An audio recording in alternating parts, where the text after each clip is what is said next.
İlaç, ilaç, ilaç. Eczanelerde bu ilaç yok.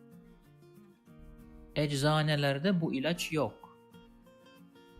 Eczanelerde bu ilaç yok. Bu ilaç neden bu kadar pahalı? Bu ilaç neden bu kadar pahalı? Bu ilaç neden bu kadar pahalı? Bugün ilaç almak istemiyorum. Bugün ilaç almak istemiyorum. Bugün ilaç almak istemiyorum. If you like this video, please subscribe to my channel below for more videos on Turkish grammar, vocabulary and pronunciation. Also, if you think this video can benefit somebody else, please share it with them.